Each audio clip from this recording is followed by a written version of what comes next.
Ms. Bondi, welcome. Congratulations on your nomination. I'm so glad that you've been nominated, as we discussed when we had the chance to meet. Thank you. It was a pleasure to work with you as the State Attorney General for a number of years, and I'm delighted to see you here today before the committee. I look forward to your confirmation. You will be confirmed.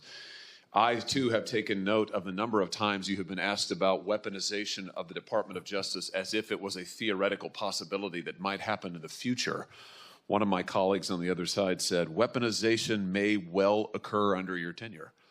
We all know that weaponization has occurred like we've never seen before in American history under this administration. And I want to get even more specific. In the last 4 years, this administration has carried out an unprecedented attack and campaign against people of faith.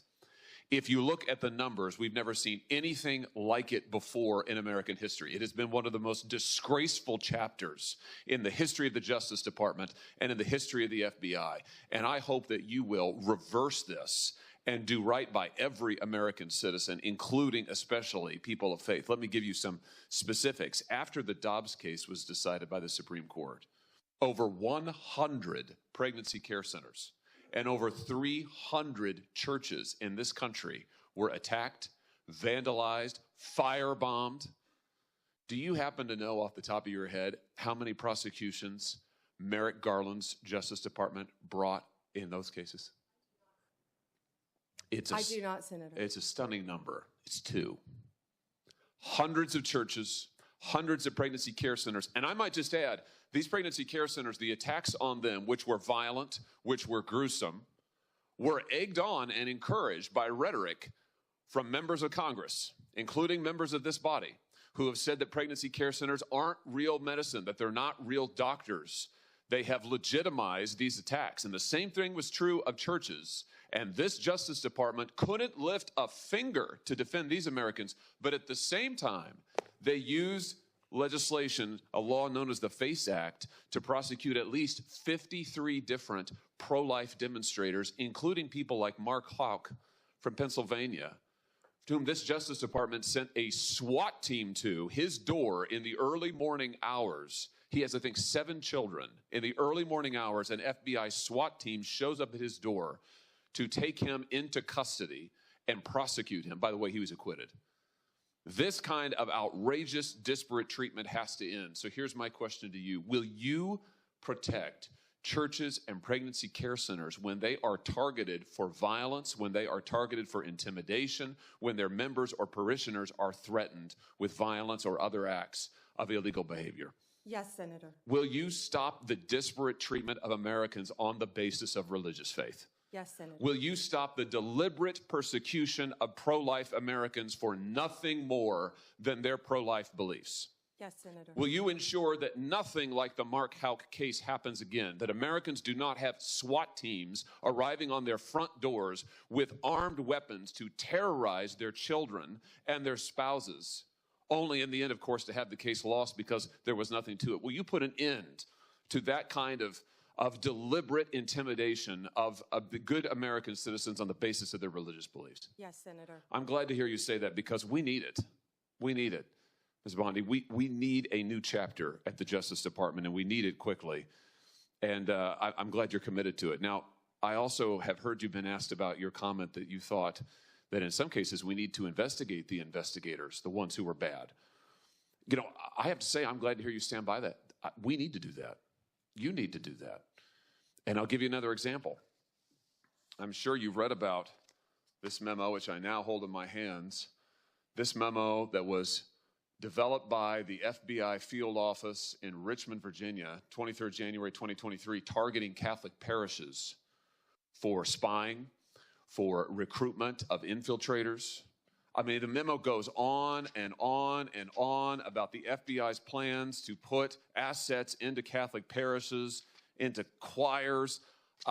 This is an unbelievable, unbelievable assault on Americans' First Amendment rights, and we only know of it because of a brave whistleblower who came forward and released it to us. And I will tell you, I have never been misled and lied to like I was by the current Attorney General and the now former FBI director when they sat right where you're sitting now and told this committee, oh, we don't know anything about it.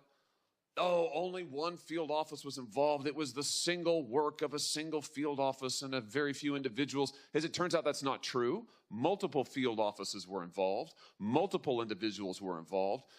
Under your leadership, will you put a stop to the use of FBI or Department of Justice resources to try and recruit informants and spies into Christian churches or any church or house of worship in this country on the basis of nothing more than faith?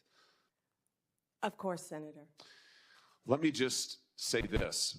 To our knowledge, no one who was involved in the writing and performance, execution of this memo has been disciplined or fired. Will you conduct an investigation like you talked about, Ms. Bondi, that will get to the bottom of abuses like this? And to be clear, this is an outrageous abuse. It is an outrageous abuse. One of the worst abuses of Department of Justice and FBI authority in our history. Will you conduct an investigation to find out who signed off on this, who approved it, who advocated for it within the Department of Justice? Will you open the books on these abuses so that the American people can have confidence in their DOJ? Senator, and I think what you're talking about is the ultimate weaponization, what we've been discussing all day. If I am confirmed as Attorney General, one of the first things I will do, there'll be many, but I will personally read that memo, and if Mr. Patel is confirmed, discuss it with him right away. Fantastic. And will you work with this committee and our relevant subcommittees? I'm going to chair a subcommittee called the Crime and Terrorism Committee. We're going to do our own investigation into what happened here at the FBI and the DOJ. Will you work with us as you discover the nature of these abuses, and as you put a stop to them, will you work with us to make sure the American people get all the facts and this never happens again? And Senator, yes, I look forward to working with you and the Democrats. I would think this is something that we can all agree on both sides, that this should not be happening in the United States of America, and work together on it. That's fantastic. Let me ask you one other question here in my just few seconds that are remaining.